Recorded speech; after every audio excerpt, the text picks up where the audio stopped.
Yo, what's up mga tol? Bali, ngayon ay may tattoo session tayo.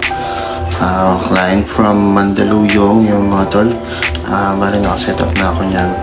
Ang gagawin po pala natin ay Scorpion. Mali, zodiac sign to ni client.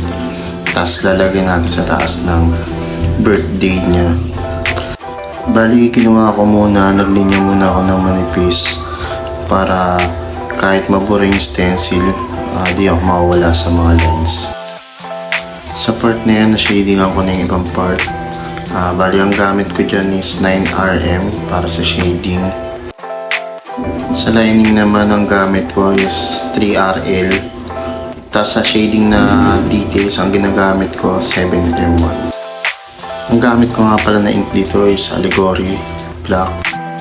Sa part na to, medyo na-update na si client kaya gumamit na ako ng backting. Ang backstory nga pala ng tattoo session na to, bali si client first time niya magpa-tattoo. So, yun, napag-usapan namin yung design na gusto niya.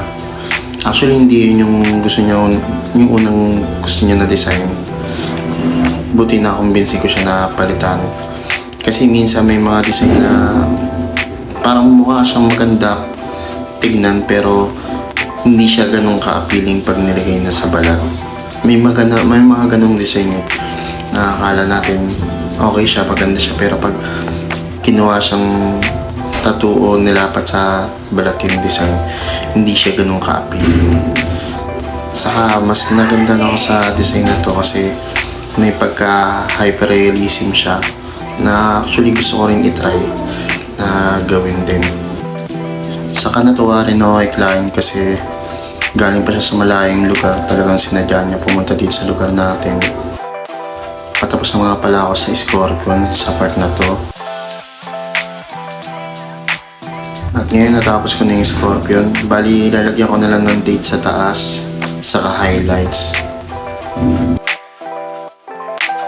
Siyempre ngayon lilinisan na natin ito to. Shoutout nga pala sa Mad Kid.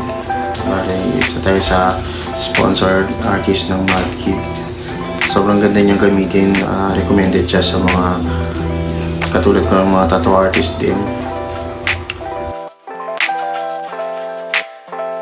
At lalagyan din natin ng cooling gel para matanggal yung pamamaga at mabawasan yung hapdi ng tattoo.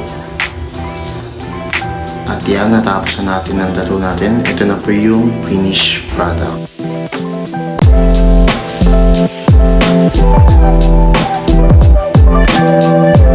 Sa mga gusto rin po magpatato, PM nyo lang po ako sa Facebook ko, sa page, and pwede rin po sa TikTok, sa mga ibang social media accounts.